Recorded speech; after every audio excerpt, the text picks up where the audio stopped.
कैसे मां भवानी ने दिलाया भक्त रहशु को मोक्ष। बिहार के गोपालगंज जिले में स्थित बरौली प्रखंड का देवीगंज गांव एक बेहद पवित्र और ऐतिहासिक स्थान माना जाता है, क्योंकि यहीं मां नकटो भवानी का प्राचीन और शक्तिशाली मंदिर स्थित है। इस मंदिर से जुड़ी कथा बड़ी ही रोचक और भक्ति से भरी हुई है।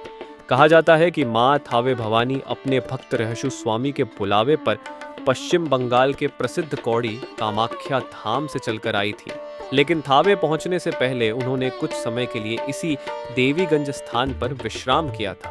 भक्त रहशु स्वामी मां भवानी के परम उपासक थे और उनकी सच्ची श्रद्धा से प्रसन्न होकर देवी ने उन्हें अपने हाथ का एक दिव्य कंगन भी भेंट किया था। एक दिन रहशु स्वामी की पत्नी वह कंगन पहनकर घर का काम कर रही थी। तभी थावे राज्य की एक नौकरानी की नजर उस चमत्कारी कंगन पर पड़ी। उसने तुरंत इसकी सूचना महारानी को दी और खबर महाराजा मनन सेन तक पहुंच गई। कंगन देखने के बाद महाराजा जिद पर अड़ गए कि अगर यह सचमुच मां भवानी ने दिया है तो दूसरा कंगन भी दिखाया जाए और देवी के साक्षात दर्शन कराए जाएं।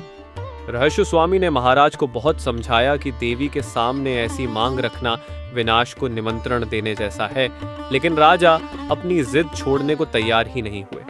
आखिरकार रहशु भक्त ने मां भवानी का आह्वान किया और पूरी स्थिति बताई।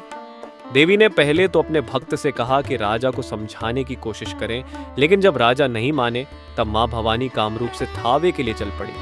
रास्ते में वे बरौली के इसी देवीगंज गांव में ठहरी और यहाँ रुककर उन्होंने अपने भक्त रहशु को आखिरी बार चेताया कि राजा मनन अपनी जिद छोड़ दें, लेकिन राजा ने देवी की चेतावनी को नजरअंदाज कर दिया और अड़े रहे कि मां उन्हें दर्शन दे।